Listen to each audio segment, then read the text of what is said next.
Good afternoon students. आज हम पढ़ेंगे एडी करंट्स। लेक्चर 2 है आज हमारा इलेक्ट्रोमैग्नेटिक इंडक्शन का। एडी करंट्स क्या होती हैं? देखिए, जब बड़े बड़े जो आपके मेटेलिक पीसेस होते हैं, जब बड़े बड़े मेटेलिक पीसेस से जुड़े मैग्नेटिक फ्लक्स में चेंज किया जाता है तो उन पीसेस के अंदर क्या होती है, एक तरह की करंट डेवलप हो जाती है। और उसकी जो नेचर होता है वो इस तरह से होता है, जैसे वाटर पे एडीज बनती है। एडी कहते हैं भंवर धारा। भंवर देखा होगा आपने हवा में, इस तरह से चक्कर टाइप बन जाता है। तो इन करंट्स की जो टेंडेंसी होती है इतनी ज्यादा हाई होती है कि वो उस बॉडी को, उस मेटल बॉडी को जिसमें प्रोड्यूस हो रही है, उसे मेल्ट कर सकती हैं। तो इसलिए इन करंट्स को एडी करंट कहा जाता है। और इनके कुछ डिजायरेबल, अनडिजायरेबल इफेक्ट भी हैं और डिजायरेबल इफेक्ट भी हैं। ठीक है, अनडिजायरेबल क्योंकि आपको बताया ये इतनी ज्यादा क्या होता है, इन टेंडेंसी इतनी ज्यादा हाई होती है कि ये किसी भी ऑब्जेक्ट को या जिसमें भी ये प्रोड्यूस होती है उसमें क्या करती है, ज्यादा से ज्यादा हीट एनर्जी को लॉस कर देती हैं। ठीक है, मिनिमाइजेशन कैसे कर सकते हैं? सरफेसेस को लैमिनेट करके, वार्निश कराकर। ठीक है, तो कैसे मिनिमाइज करते हैं? तो उसके ऊपर वार्निश कराकर, इसलिए जो आपके ट्रांसफॉर्मर्स की कोर्स होती हैं, जो बड़े बड़े मशीन पार्ट्स होते हैं, उन सब पर पेंट कराया जाता है या वार्निश किया जाता है एडी करंट के इफेक्ट को कम करने के लिए। तो आगे मिनिमाइजेशन गिवन है, कुछ प्रोसेस गिवन है और इसकी एप्लीकेशंस कहाँ कहाँ यूज होते हैं। Magnetic braking in trains, electromagnetic damping. Electromagnetic damping होती है आपकी, डैम्पिंग कहते हैं कि जब क्या होता है, ऑसिलेशन, जैसे डैम्प्ड ऑसिलेशन कहते हैं कि मान लीजिए क्या है, ये पेंडुलम है और ये ऑसिलेट कर रहा है, तो अगर टाइम के साथ साथ इसके ऑसिलेशन डाई आउट होने लगे, खत्म होने लगे, तो हम उसको डैम्पिंग कहते हैं। ऐसे यहाँ पे इलेक्ट्रोमैग्नेटिक डैम्पिंग कहती है कि जब ये करंट डेवलप होती है तो जो ऑसिलेशन होता है कॉइल का, वो एकदम से क्विकली क्या आ जाती है, रेस्ट में आ जाती है, और इस फिनोमेना को हम इलेक्ट्रोमैग्नेटिक डैम्पिंग कहते हैं। ठीक है, और ये गैल्वेनोमीटर में यूज की जाती हैं। अब इसके बाद ये एप्लीकेशन से आप पढ़ लेना, इंडक्शन फर्नेस है एक इसका। अब नेक्स्ट आता है हमारा म्यूचुअल इंडक्शन। म्यूचुअल इंडक्शन क्या होता है? तो सबसे पहले देखिए, इलेक्ट्रोमैग्नेटिक इंडक्शन में हम इंडक्शन पढ़ते हैं क्या है। इंडक्शन क्या होगा कि जो आपका मैग्नेटिक फ्लक्स है, we know that change in magnetic flux produces electric current, कि जितना ज्यादा फ्लक्स होगा उतना ज्यादा करंट होगा। ठीक है, तो यहाँ से अगर आप प्रोपोर्शनलिटी साइन हटाकर एक कांस्टेंट लेते हैं तो m आ गया आपका, यहाँ से m आ गया आपका magnetic flux divides by current. This m is called the coefficient of mutual inductance. ठीक है, कोफिशिएंट ऑफ म्यूचुअल इंडक्टेंस। ठीक है, क्या मतलब है? देखिए, इसका म्यूचुअल का क्या मतलब होता है, जो क्या हो, जिसके जो एक दूसरे पे डिपेंड हो। ठीक है, दूसरी किसी पे डिपेंड हो। तो जैसे यहाँ पर एक कॉइल आपकी ये है। ठीक है, जैसे आपने कौन सा एक्सपेरिमेंट पढ़ा था, हमने पढ़ा था ना, सेकंड वाला एक्सपेरिमेंट पढ़ा था। ये गैल्वेनोमीटर है, यहाँ अनदर कॉइल है। ठीक है, जहां पर हमें याद करिए, जहां पर मैग्नेट को किससे रिप्लेस किया था, हमने एक बैटरी से रिप्लेस किया था, एक कॉइल। तो ये वाली कॉइल हमारी मूविंग कॉइल थी। होगा क्या, हो क्या रहा था, जब इस कॉइल को हम मूव करा रहे थे तो मैग्नेटिक फील्ड लाइंस क्रॉस कर रही थी इस वाली कॉइल से। दैट मीन्स फ्लक्स चेंज हो रहा था। फ्लक्स के चेंज होने से क्या हो रहा था, इस वाली कॉइल में क्या हो रहा था, गैल्वेनोमीटर डिफ्लेक्शन शो कर रहा था। दैट मीन्स इसमें करंट प्रोड्यूस हो रही थी, करंट इंड्यूस हो रही थी। तो ये जो फिनोमेना है कि दूसरी कॉइल में जो इंड्यूस करंट है वो किस पे डिपेंड करती है, पहली कॉइल में फ्लक्स के चेंज होने पे डिपेंड करती है। ये फिनोमेना कहलाता है हमारा mutual induction. m is equals to 5a/I। ठीक है, यूनिट होती है इसकी हेनरी। जो इंडक्शन होता है उसकी यूनिट होती है हमारी हेनरी। ठीक है, हेनरी यूनिट होती है। इसके लिए एक्सप्रेशन फाइंड करेंगे हम म्यूचुअल इंडक्टेंस के लिए। देखिए,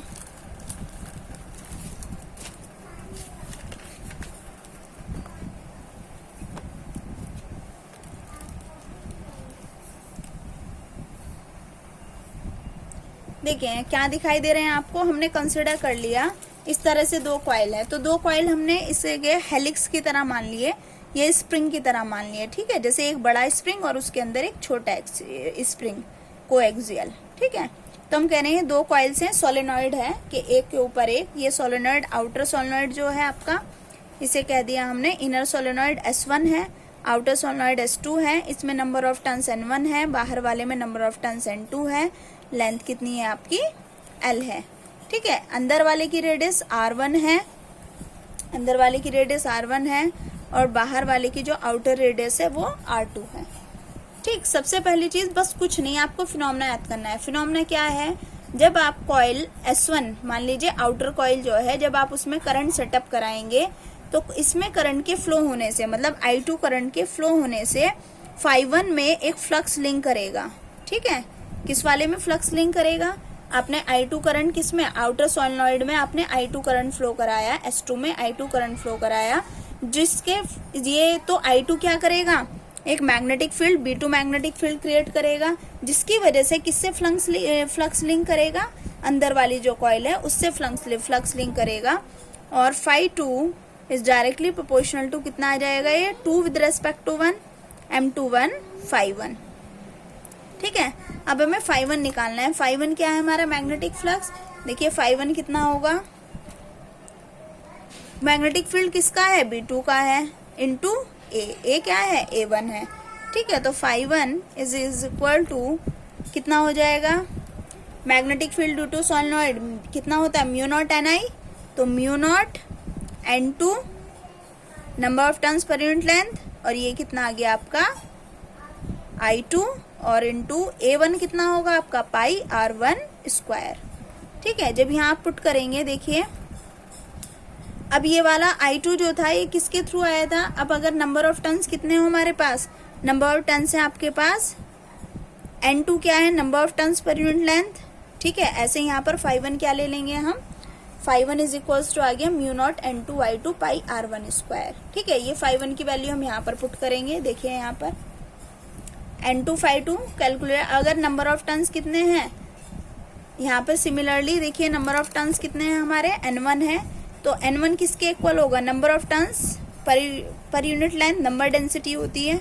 यहाँ से कितना आ गया, म्यू नॉट N1 N2 पाई L पाई R स्क्वायर I2। कंपेयर करेंगे दोनों इक्वेशन को, इक्वेशन फर्स्ट वाली ये जो है और यहाँ से जो हमारी इक्वेशन आएगी सब्स्टिट्यूशन के बाद।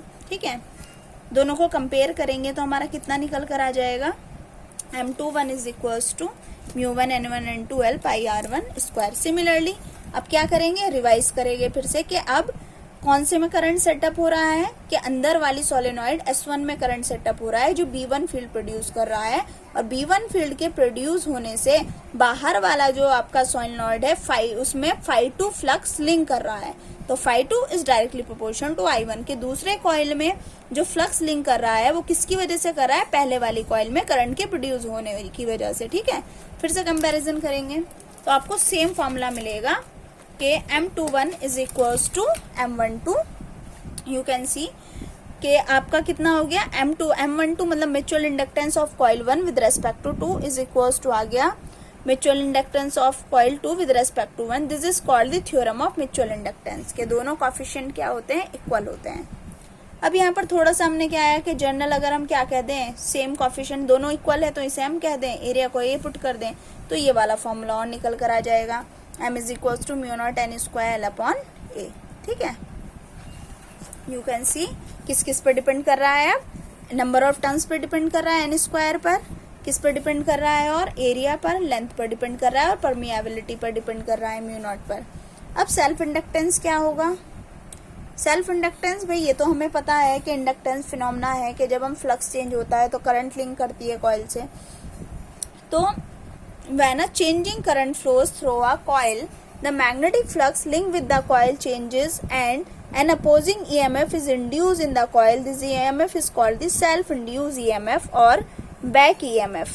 ठीक है, जब अब ये फिनोमेना एक ही कॉइल में होता है कि जब किसी कॉइल में चेंजिंग करंट हो, वेरिएबल करंट हो, तो उस कॉइल में एक मैग्नेटिक फ्लक्स डेवलप होता है, और वो मैग्नेटिक फ्लक्स उस करंट के अंदर, मतलब उस कॉइल के अंदर एक करंट तो आउटर करंट थी जिसकी वजह से मैग्नेटिक फील्ड प्रोड्यूस हो रहा है, उसके अलावा एक और करंट प्रोड्यूस होती है जिसे आप या ईएमएफ आप कह सकते हैं, एक ही चीज है, ईएमएफ डेवलप होगा तो करंट इंड्यूस होगा।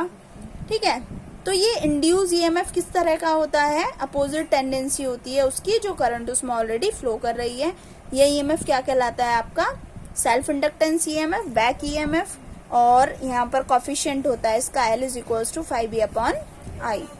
यूनिट पता ही आपको क्या होती है, हेनरी। ठीक है, तो फैराडे लॉ क्या कहता है, रेट ऑफ चेंज ऑफ कितना होता है, magnetic flux is equals to EMF induce EMF. 5B की जगह कितना पुट कर देंगे, Li, कितना आ गया -L di और dt, और ये टर्म आपकी कहलाती है बैक ईएमएफ। एक्सप्रेशन है सेल्फ इंडक्टेंस का, सेम है बिल्कुल वैसे ही कि क्या कंसिडर किया, एक लॉन्ग सोलेनॉइड है, क्रॉस सेक्शनल एरिया A है, तो कितना होगा 5B and 5 is equals to Li। Flux निकाल देंगे B इंटू A करके, B आ गया, N क्या होगा, अगर N नंबर ऑफ टन्स है तो कैपिटल N क्या है, total number of turns, small n क्या होती है, नंबर डेंसिटी। देखिए स्मॉल n क्या होती है, नंबर डेंसिटी, तो स्मॉल n होता है capital N upon L, total number of turns पर यूनिट लेंथ, तो कैपिटल N आ गया आपका स्मॉल n इंटू L। यहाँ पुट कर दिया, ये फॉर्मूला आ गया आपके पास, L equals to mu not N square AL, या N को अगर आप पुट कर दे कैपिटल N अपॉन L तो कितना आ गया, mu naught N square A upon L, और अगर रिलेटिव परमिएबिलिटी गिवन है आपको तो म्यू आर से और मल्टीप्लाई कर देंगे। ठीक है, ये आपके दोनों डेरिवेशन हो गए। नेक्स्ट टर्न पे आपका चैप्टर कंप्लीट हो जाएगा।